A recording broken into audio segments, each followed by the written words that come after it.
Arles. This famous ancient city still holds many secrets, some of which are buried in the bed of the Rhône. Little by little, archaeologists are revealing its incredible history and unearthing priceless coins. En 12 ans, j'avais trouvé une chose pareille.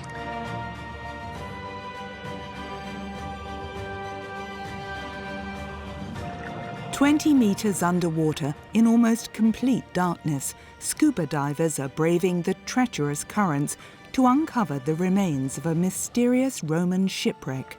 L'archéologue qui voit ça, il ne peut que reconnaître une épave. How did this ship sink? Who was destined to receive its precious cargo? To gain an insight into this exciting investigation, we have exclusive permission to set up our cameras on the banks of this former ancient city. For fear of looting, scientists are conducting their investigation in total secrecy. From ultra-rare discoveries to historical revelations, their investigations lead us to the 4th century AD, the golden age of the city of Arles. Ça doit être un véritable choc quand on arrive à Arles, parce qu'on a déjà l'impression d'arriver dans Rome. C'était du monumental. Archaeologists are following the trail of a remarkable treasure. Does it come from the extraordinary wealth of the Arlesians? Or is it linked to a critical period for the Roman Empire? C'est une des difficultés majeures de l'Empire au IVe siècle, le prix de la guerre.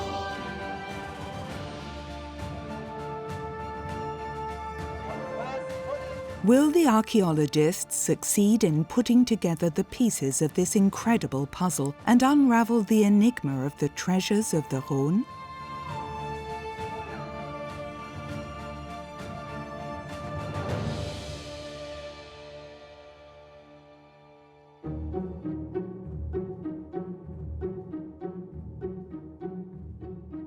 In Arles, a fascinating past is re-emerging.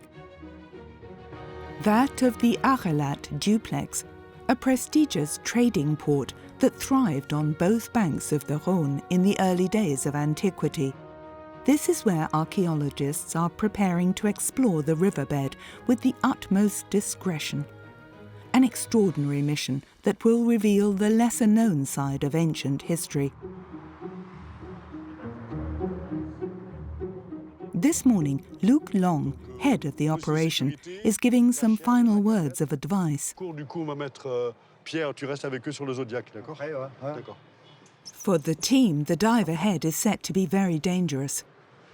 Juste penser, c'est le noir absolu, fort courant, donc on est vigilant, quoi. On ne se sépare pas, on essaie toujours de rester à vue de la lampe du binôme, d'accord?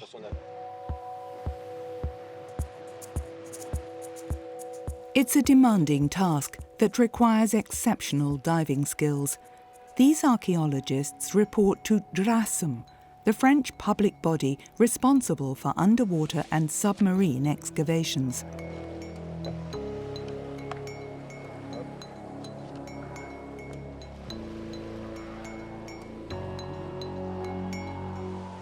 For security reasons, we are unable to give the exact date or place of these investigations.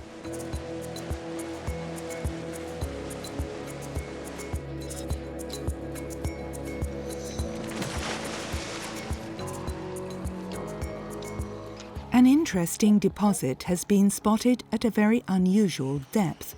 The archaeologists are in charge of filming it.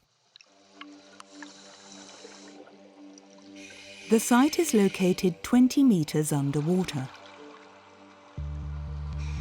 In this part of the Rhône, it is total darkness.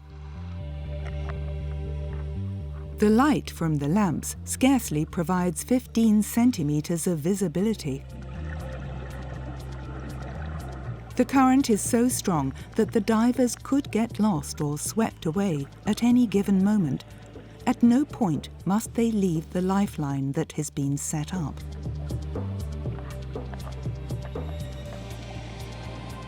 It leads directly to the search area. Large blocks of stone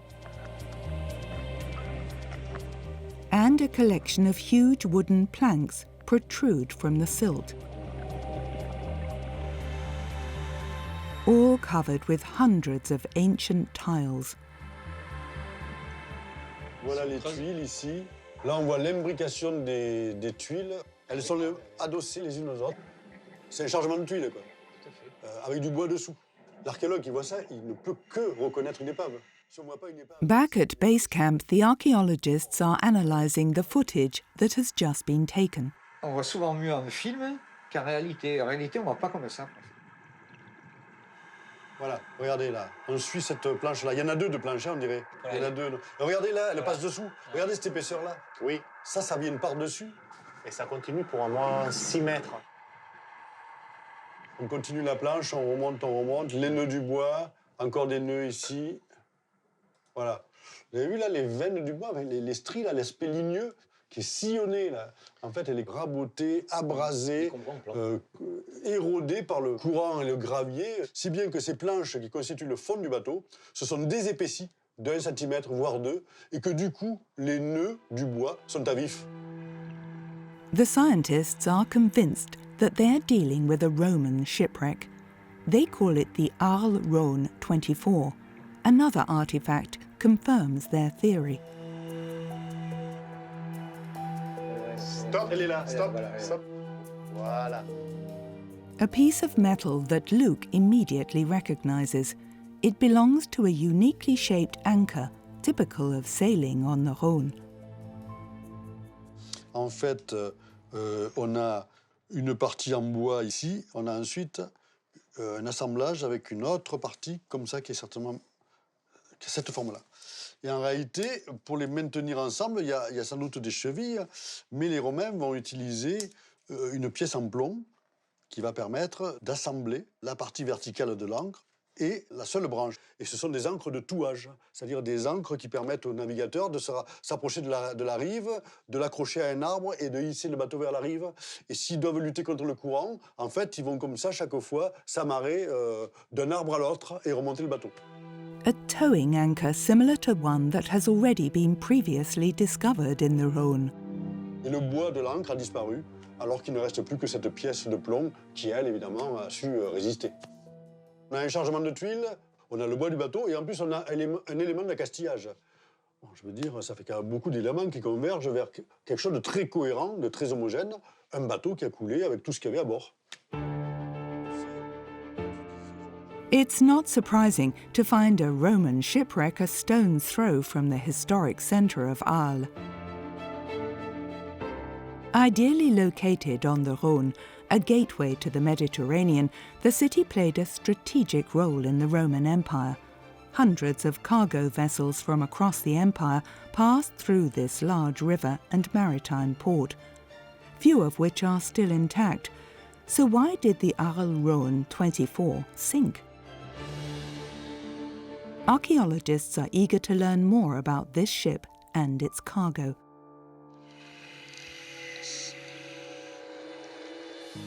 They begin by setting up a grid system. Using these concrete iron bars, they mark out a survey area. Like a crime scene, the archaeologists meticulously make a note of each item. Luke is responsible for this astonishing cargo of tiles. He carefully measures and outlines their arrangement.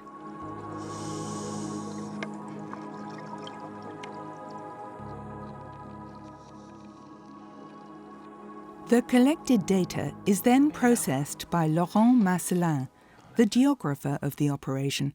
He immediately records them on a bathymetric chart. With every excavation, the archaeologists have been developing a unique 3D map. It reveals the nature and position of every archaeological discovery made in the river within the last 20 years. And today, something surprising has caught their attention. On voit tous ces petits éléments là. Donc là, on avait déjà 23 épaves qui se trouvaient donc en rive droite du Rhône. Et donc la prochaine qu'on positionnera sera donc exceptionnellement rive gauche, de l'autre côté, côté Arles.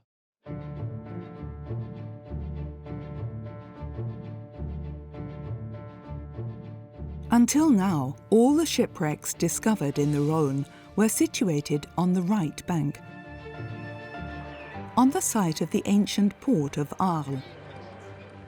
This is how it would have looked.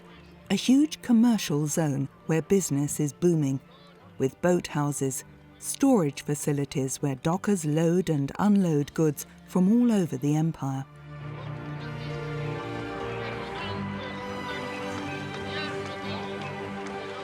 From the 1st to the 5th century AD, Arles was a prosperous port city that brought together the trade, taxes and riches of the Roman Empire.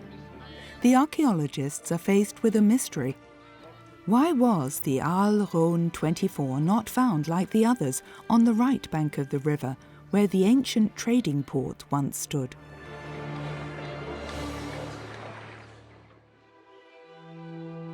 This newly discovered shipwreck marks the beginning of a fascinating investigation. Luke's draftsmanship brings this boat to life. Judging by the dimensions of the stack of tiles on the bottom of the boat, he estimates it to have been almost 18 meters long. According to Luke, these tiles were used to steady the ship. J'ai l'impression que les tuiles, elles sont résinées. Il y a une couche de résine qui les colle, qui les recouvre. Toutes ces tuiles sont collées ensemble volontairement. C'est-à-dire qu'en fait, c'est vraiment pas du tout un chargement pour le coup. C'est un bateau qui a été mobilisé et aménagé avec un lest à poste qui ne se démonte pas. Ce qui laisse penser qu'évidemment, le chargement qu'on mettait sur ce bateau était d'une grande importance. Why was this boat built with such a ballast? What was it carrying? The next dives are going to be crucial.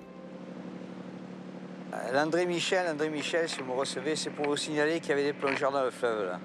Ok, bien reçu, on fait attention. Passez une bonne journée.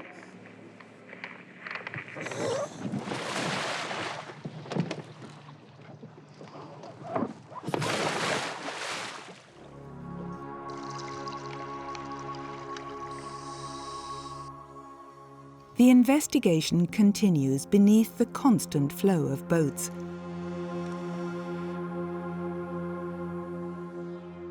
Inside one of the grids, the archaeologists are in for a big surprise. There are hundreds of ancient coins scattered across the riverbed.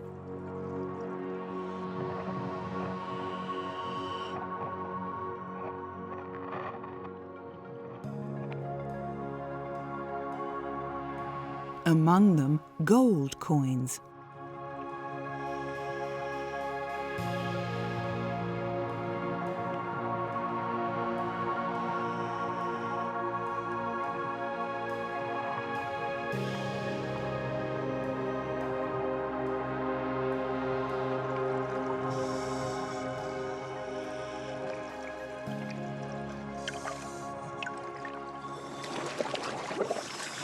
Ça va? Oh, dis donc, il y en a une qui brille beaucoup. Hein. C'est pas du bronze clair, ça, c'est de l'or. Il y en a deux. Ouais. Et tout autour, il y a toutes ces petites monnaies en bronze. Bon, mais dites donc, les gars. Il faut pas gratter pour les trouver. Hein. Tu passes la main comme ça, tu dégages une première couche de quelques centimètres de vase de sable. Et au milieu de gravats, de gravier, là, il y a les pièces. Hein. Tout regroupé. D'habitude, dans nos carrés, sur la rive d'en face, on a 4-5 monnaies par carré. Là, on en trouve des centaines. Et en plus, au milieu de cette masse de petites monnaies de bronze, voilà qu'apparaissent maintenant des monnaies en or. À 12 ans que je travaille avec toi, c'est la première fois que je trouve des pièces en or. En plus, deux dans la même plongée. For this team of archaeologists, these discoveries raise some questions. Why are such large amounts of coins being found grouped together, especially gold coins? Were they tossed into the river as an offering? Or do they come from the trade that flourished on the streets of Arles in ancient times?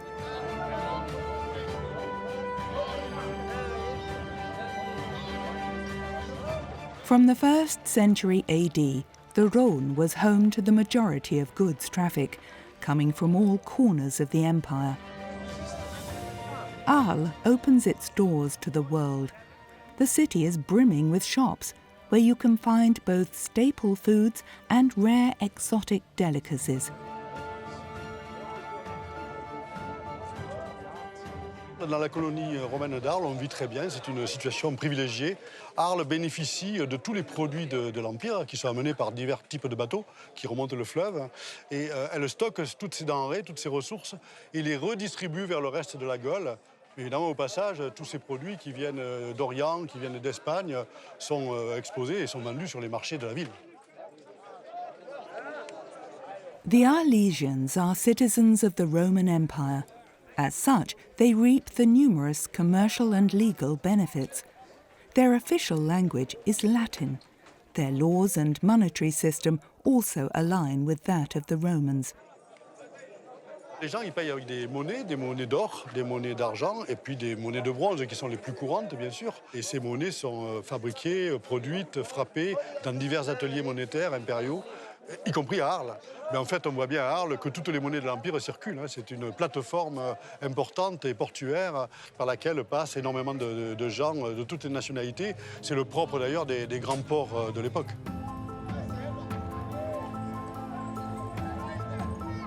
A hub of ancient commerce, Arles lies at the heart of the Roman economic and political system. How does the wreck discovered by archaeologists link to this commerce? Is it a traditional barge that was used to transport goods? Luke believes the wreck holds the answer to this mystery. In an attempt to solve it, we head northwards up the river.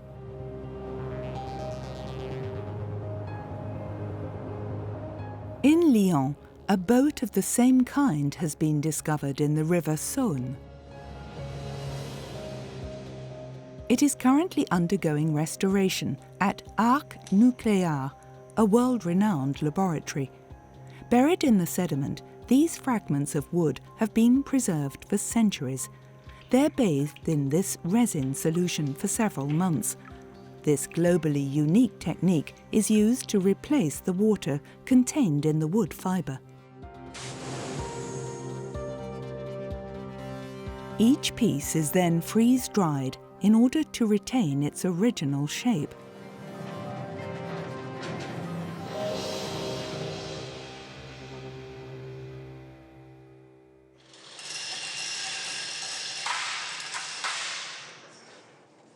But now we must put together the thousands of pieces of this huge puzzle. Launched in 2014, this ambitious restoration project provides valuable information on Roman naval architecture. Scientists have created a model of this flat-bottomed barge. At 28 meters long, it would have originally been bigger than the one in Arles. It is estimated to have been capable of carrying nearly 53 tons of goods.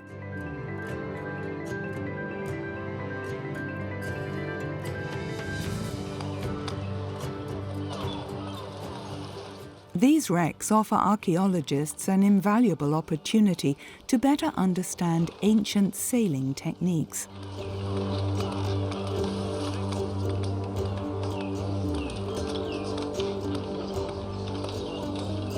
At the front, teams of men hauled the boat to help it take to the current. 30 people are enough to tug a 50-ton boat. The rudder has not yet been invented. Positioned at the rear, the helmsman instead uses a long oar to steer. Simply turning it right or left will move the boat. We now have a more precise idea of the physiognomy of the Arles Rhône 24. An 18-metre-long, flat-bottomed barge suitable for transporting goods.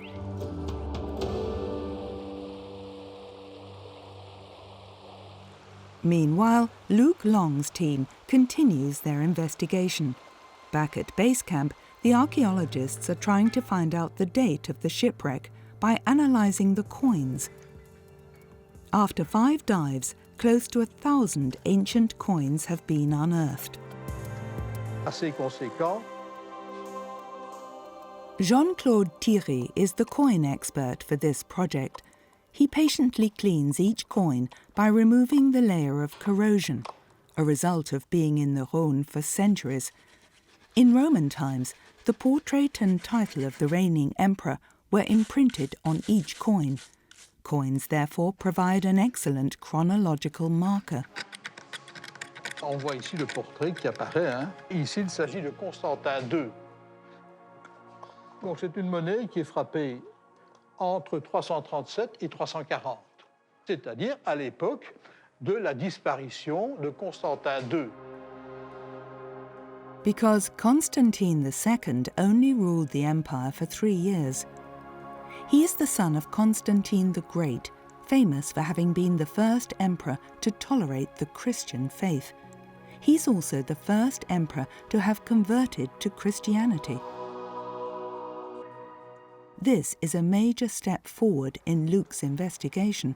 On pourrait penser que ce sont des monnaies qui ont été jetées, mais elles seraient très disparates. Il y aurait tous les siècles de représentés.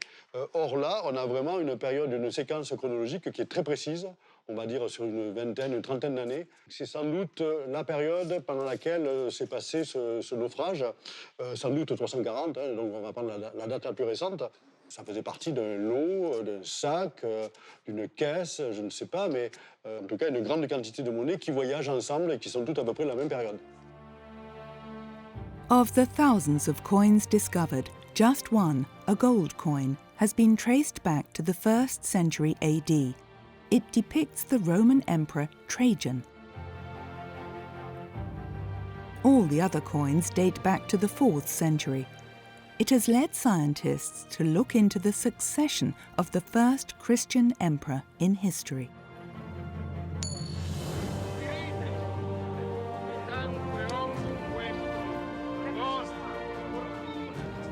During the 4th century, the city enjoyed the favour of Constantine the Great.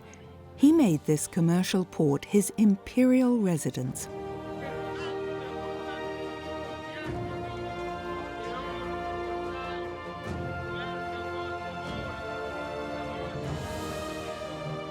When he founded Arles in the 1st century BC, Julius Caesar made it a jewel in the crown of the empire. The city quickly became a major hub, with arenas, an amphitheatre, a theatre and fortifications. In the 4th century, Constantine built a palace and imperial thermal baths. Its beauty and wealth earned it the nickname the Little Rome of Gaul. It is not surprising that there are still astonishing discoveries being made here today.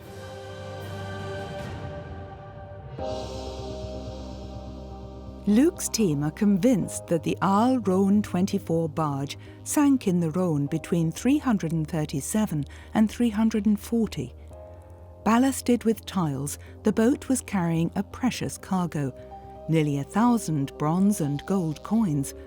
The theory that the coins came from offerings or street trade has been definitively ruled out, given that they were found 50 meters from the riverbank. But 2 questions remain. Who was funding this expedition, and what was the boat doing so far from the port?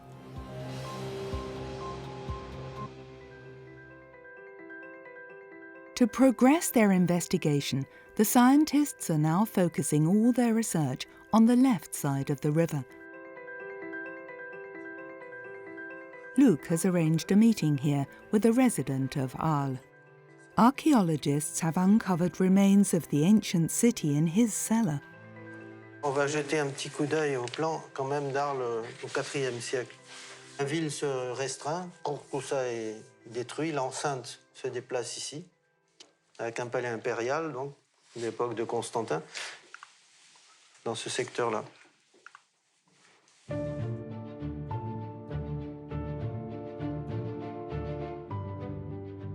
Through his drawings, the expert brings various eras of Arles to life. He knows every nook and cranny of the city.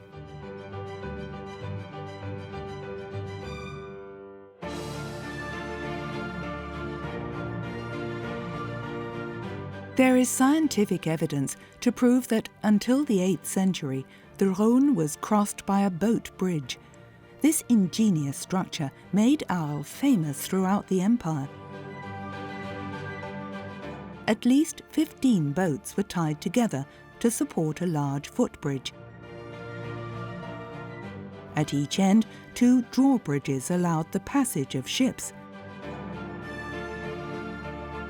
Anchored firmly in the riverbed, the boats were also tethered to a stone column.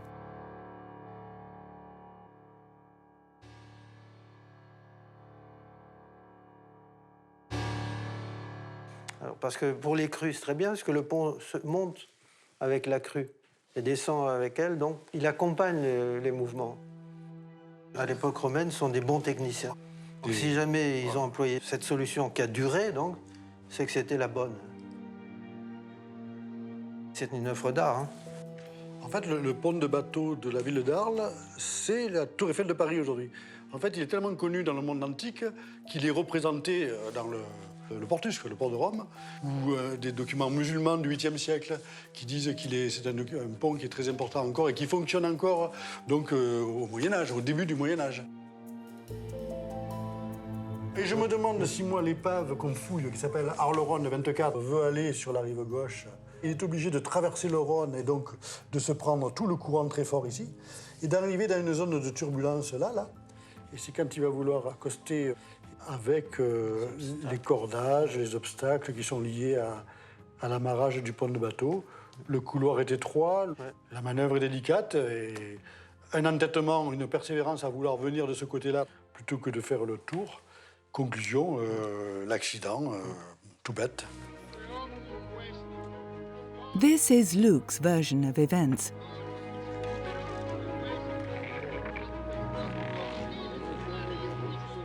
The barge and its precious cargo head for the quay.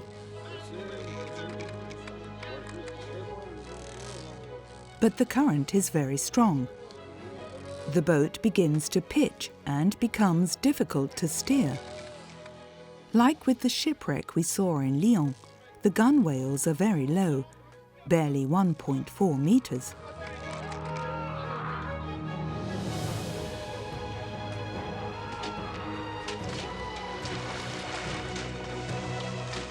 The boat gets caught in the rigging of the boat deck.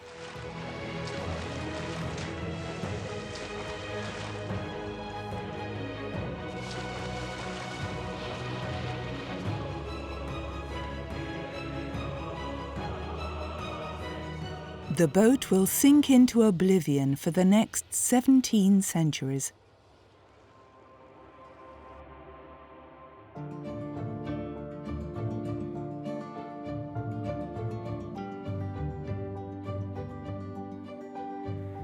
The waters of the Rhône are still just as dangerous today. The archaeologists do not take any unnecessary risks. Each dive must be marked out and justified. Quand tu as ce sourire, c'est des bonnes journées. Je crois que ça va te plaire. Giorgio and Laurent have just made an astounding discovery. It will take the investigation to a whole new level. Une bonne nouvelle, Luc. Ah, 2 bonnes nouvelles. Je ne suis pas un expert, mais franchement, il y a quelque chose de bon là. Hein? The divers have photographed some rarely seen objects. Dis-moi, qu'est-ce que tu en penses de ça? Putain, là, c'est quoi ça? C'est quoi? C'est une boucle? En tout cas, c'est gros. Ouais, pas mal. Et la deuxième bonne nouvelle, c'est quoi? Eh ben, ça, c'est ça. Juste après. Ah, juste à côté, là? Ouais. Et ça, c'est quoi? C'est une monnaie, ça? En tout cas, ça brille, ouais. C'est jaune, c'est gros. Ça, par contre, ça, on ne le laisse pas. Bon, allez, on y va de suite.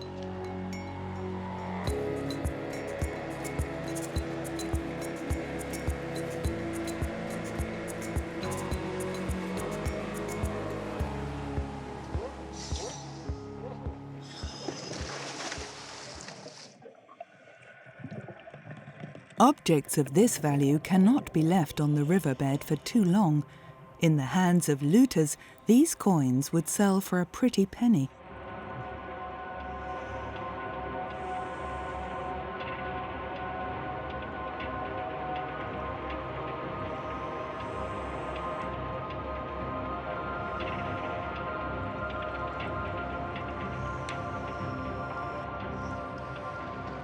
Là, ils sont là.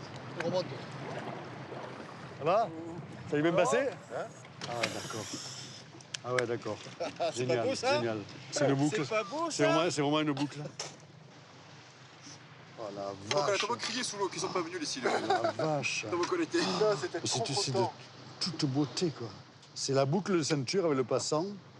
Et Ouais, ça aussi. ça, c'est l'empereur lui-même, ou je sais pas, moi. Enfin, c'est des objets d'apparat, quoi. C'est princier, quoi. Et ça, c'est la grande. Ah, ça, tu vas halluciner. Ouais. Mais elle est intacte. On dirait qu'elle est tombée hier, quoi. Ah ouais, ça. Oh la vache. Ouais, vache. elle est plein belle. C'est un médaillon en Pièce de or, musée, ça. avec un empereur qui est représenté. C'est fabuleux. Je sais pas, un truc comme ça, c'est un truc une fois dans la vie que ça t'arrive. Une fois dans la vie.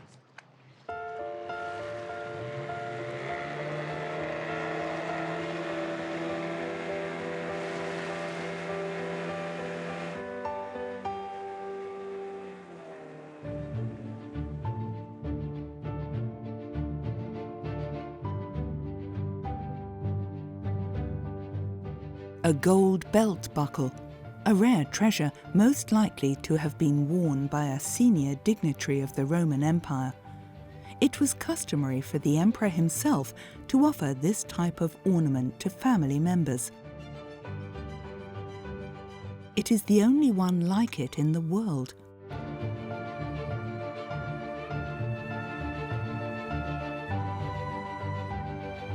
Why are such remarkable objects being found aboard this shipwreck? What was the final destination of this treasure trove? Luke has a tentative theory. Le bateau a coulé dans ce secteur-là, et à mon avis, c'est effectivement à cet embarcadère qu'il se rendait au moment où il a coulé, juste à côté d'ailleurs de l'atelier monétaire, puisqu'il est chargé de monnaie. Et l'atelier monétaire, on a retrouvé ici dans la rue du Sauvage des éléments qui attestent qu'il se trouvait associé au palais de Constantin au IVe siècle. Donc finalement, il y a un lien de proximité évident entre l'épave, ce débarcadère et l'atelier monétaire qui était la destination finale de ce chargement. Will the coming hours prove Luke's theory correct?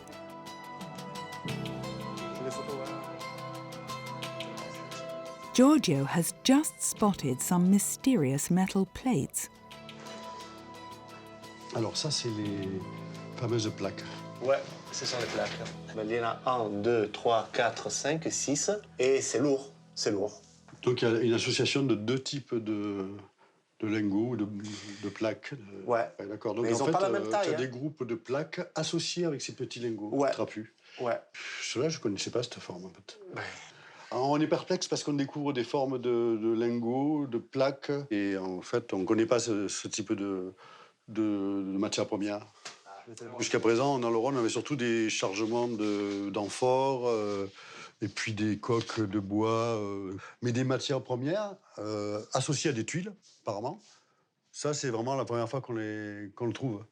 Et c'est une énigme qu'il va falloir éclaircir. Enfin, en tout cas, ça promet de l'intérêt. C'est vraiment intéressant. C'est intéressant. Ouais. Bon, on les positionne, on les prélève. Il faut qu'on voit ce que c'est. J'ai pas prospecté. Sans doute, il y en a d'autres. Hein.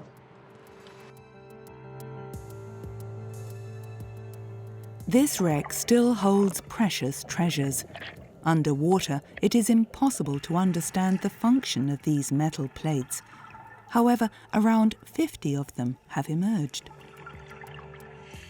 A short distance away, the archaeologists are tying themselves to the small ingots.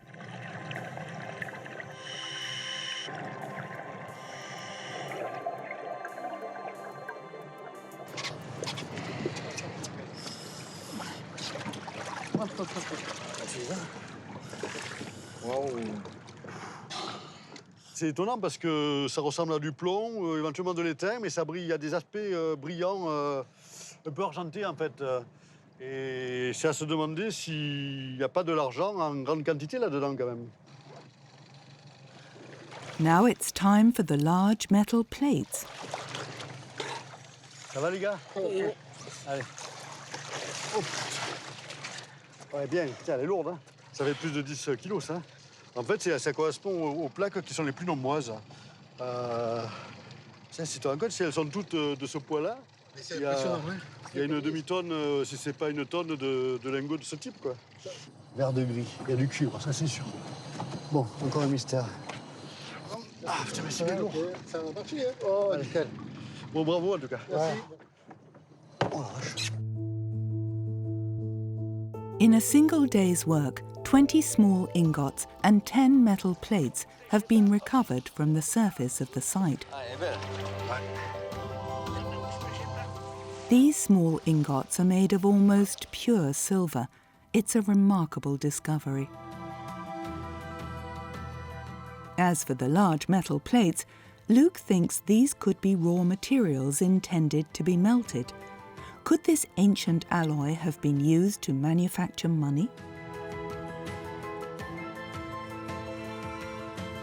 In Poitiers, the silver mines of Mel host scientists studying paleometallurgy. Luke has come to seek the expertise of Florian Terrejol. This archaeologist studies ancient metals and alloys. Ça, c'est le dos du lingot. Et là, on a le dessus. On voit des traces là, de fin de coulée ici. On voit bien que c'était dans un moule. Là, il y a du métal qui remonte sur les bords. Donc, c'était bien contraint. Donc là, tu es face à quelque chose d'assez d'assez extraordinaire. Hein. C'est très peu commun. Ça paraît comme ça, du plomb, du cuivre. Pas très intéressant. Mais c'est très particulier en termes métallurgiques. S'ils se sont embêtés à couler ça, c'est que ça a une fonction. Et ça, il faut trouver laquelle. Metallurgy was an essential industry for the Romans. Without it, there would have been no weaponry, agriculture, or monetary production. Florian is going to try to manufacture coins from metals identical to those found in Arles.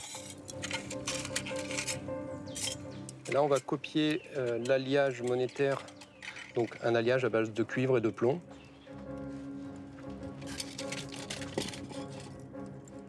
Once melted, this alloy will be used to produce a coin blank, the planchet. Le plomb, il fond à 327 degrés et on le voit en train de fondre. Le cuivre, lui, il va falloir monter à plus de 1000, 1080, 1100 pour qu'on commence à fondre.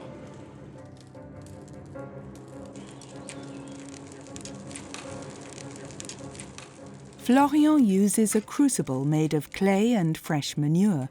This strange method has been observed on ancient sites.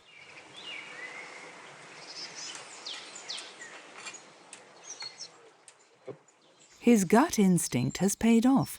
All that's left to do is burr the planchets. Et ça, c'est des petites rognures de métal. C'est des choses aussi qu'on retrouve en fouille. Hein.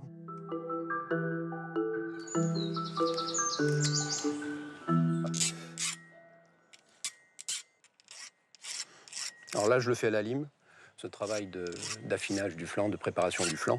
Évidemment, quand on avait des grosses quantités de flanc, il suffisait de les mettre dans une barrique, de faire tourner et ils s'usaient eux-mêmes. Ben ça se fait tout seul et on en fait des milliers. La production monétaire, dès l'Antiquité, se trouve portée à une échelle industrielle. The resulting coin blanks are then washed in a salt and acid solution. All that's left to do now is mint them.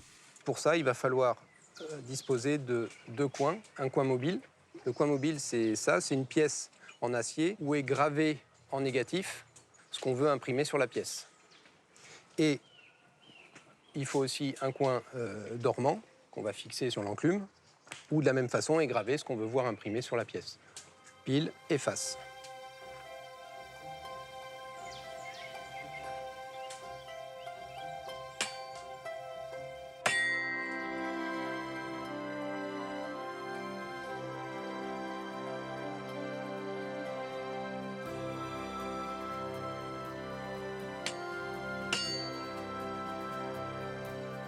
The experiment is successful.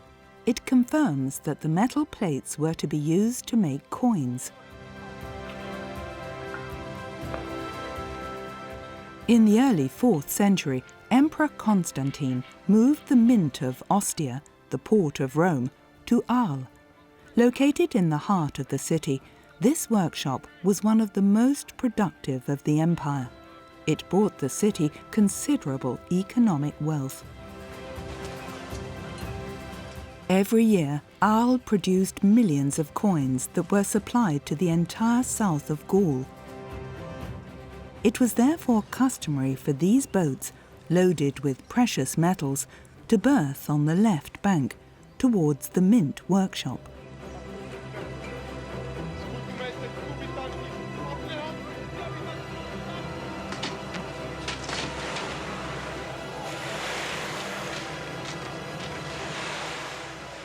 However, one question remains. Why did the crew not make every effort to retrieve this precious cargo? For Luke, many questions remain unresolved. Who did this treasure belong to? Who wanted to sink it? And to what end? The investigation of the golden buckle may provide him with a new lead. There is only one such jewel known in the world. It belonged to a high-ranking military officer. Ce qui est intéressant sur cette boucle, c'est qu'il y a une inscription qui a été gravée, une trianomina, c'est-à-dire le nom d'un personnage, sans doute le propriétaire. During ancient times, only Roman citizens had the right to bear a first name, surname, and family name. This tria nomina revealed social status and allegiance to a clan. En fait, il y a le prénom, Julius, son nom ici, F, et c'est sans doute Flavius, parce qu'en fait, beaucoup des soldats de Constantin vont se faire appeler Flavius, du gentilice, du nom de famille du prince. Et puis un peu plus loin, il y a le chiffre 5 ou la lettre V. Et dans ce cas, il se pourrait bien que cette lettre V désigne le grade de ce soldat, qui est un vexillaire, c'est-à-dire un porte-drapeau, et qui a été sorti de sa garnison parce que le prince avait tout à fait confiance en lui pour en faire un de ses gardes du corps, c'est-à-dire en fait un protecteur. What if this treasure was linked to the need to recruit soldiers or mercenaries?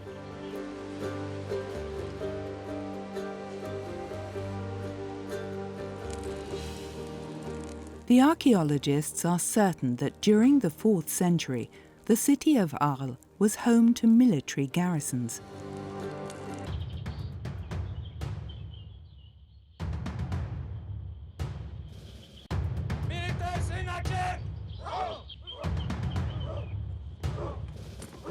The 4th century saw the development of the Roman army. It had to constantly recruit new soldiers and train them to protect the empire's borders.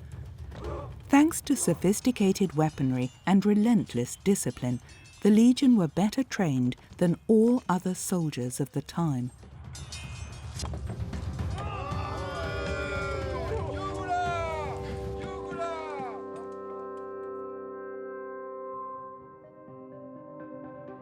What if the treasure discovered in the Rhône was intended to raise an army for a new expedition? This is one of the archaeologists' theories.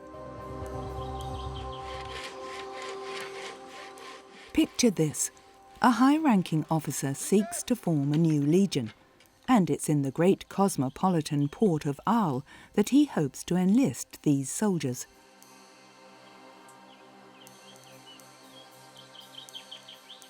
To seal the deal, he needs money, lots of it, much more than the coins and ingots recovered from the wreck so far.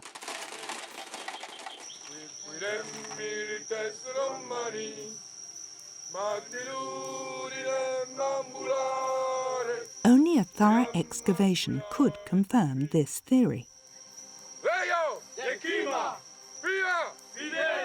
The investigation is far from over.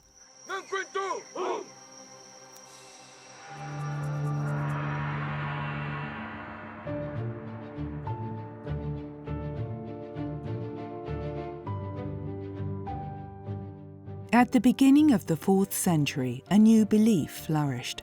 What if the treasure found on the shipwreck was linked to the advent of Christianity? After all, the Arlesians were one of the most powerful Christian communities in the Gaul.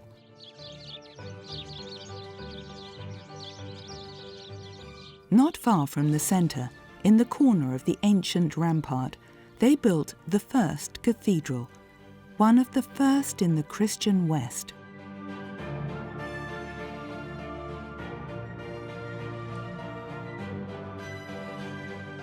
Marc Ejman is an archaeologist. It was he who unearthed the remains of this exceptional landmark. Its dimensions go far beyond the largest Paleo-Christian churches so far known to have existed in Gaule. Donc il faut s'imaginer dans un premier temps un grand bâtiment derrière, un grand édifice basilical avec donc une série de grandes fenêtres. La fouille a montré qu'on a un édifice qui fait en gros 65 mètres de long sur un peu plus de 30 mètres de large. Il faut imaginer un grand nef central surélevé, éclairé par de grandes fenêtres à claire-voie. Donc j'ai fait un bâtiment qui dépasse de loin l'enceinte qui est de ce côté et qu'on voit de partout. Donc partout où on arrive, on voit la première chose qu'on voit d'Arles, c'est cette énorme église qui montre bien la puissance, l'importance de la ville dans la communauté. Donc tous les gens aux alentours qui habitaient dans les fermes à la campagne étaient censés venir le dimanche pour les messes.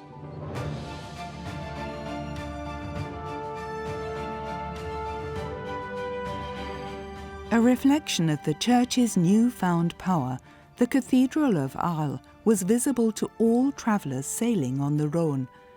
But to build a landmark of this scale, you need a great deal of money. Was the hoard of coins discovered on the shipwreck going to be used to fund this new religion?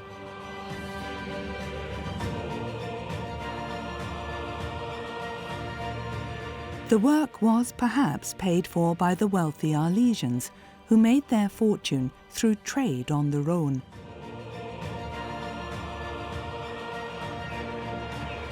The 4th century was a prosperous one for the city.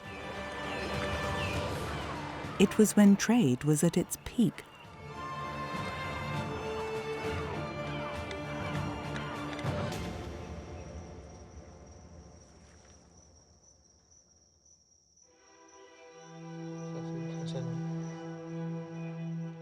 Back at the archaeologist HQ, a new development has just breathed life into the investigation of the hoard of coins. Jean-Claude Thierry, the coin expert, has noticed a strange correlation between the most valuable objects. Alors, c'est qui, c'est Constantin? C'est Constantin II, frappé à Thessalonique. C'est exceptionnel, hein?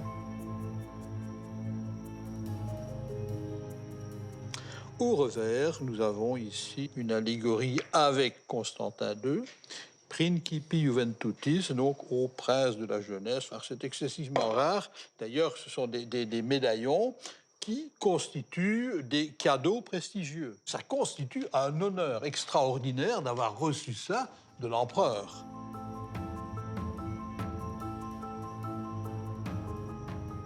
Cet objet a un rapport avec le médaillon. C'est-à-dire qu'il représente également la tête de Constantin II. And it's not the only one. The same effigy has appeared on all the gold and silver medallions, that of the young Emperor Constantine II. And another intriguing piece of evidence, not one medallion is dated later than the year 340, the year in which Constantine II was assassinated by his brother. Constantin II est mort. Il n'y a aucune raison de conserver cette médaille-là. Et de nouveau, on la rend en faisant allégeance au nouveau. Cette médaille-là, qui représente un empereur déchu, est une forme d'abandon de cet empereur et d'allégeance au nouvel empereur. During antiquity, the taxation service was tasked with melting down valuable objects as bullion, with the intention of minting coins to honour the new emperor.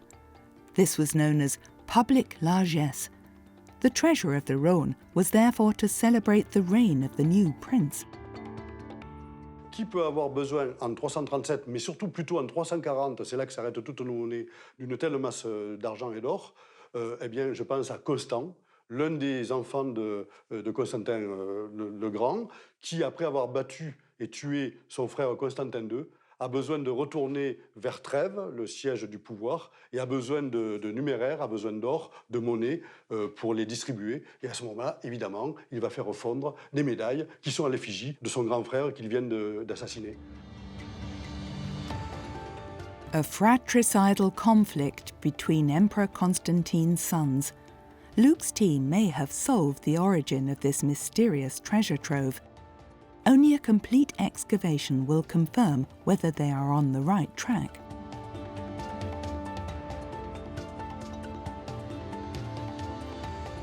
It's a remarkable treasure that archaeologists have uncovered from the surface of the site. Around 20 bars of extremely pure silver, almost 1,000 bronze coins, dozens of gold and silver coins, imperial medallions, one of which is completely unique, and an extremely rare gold belt buckle. These objects were intended for remelting, but came into our hands thanks to a sailing accident.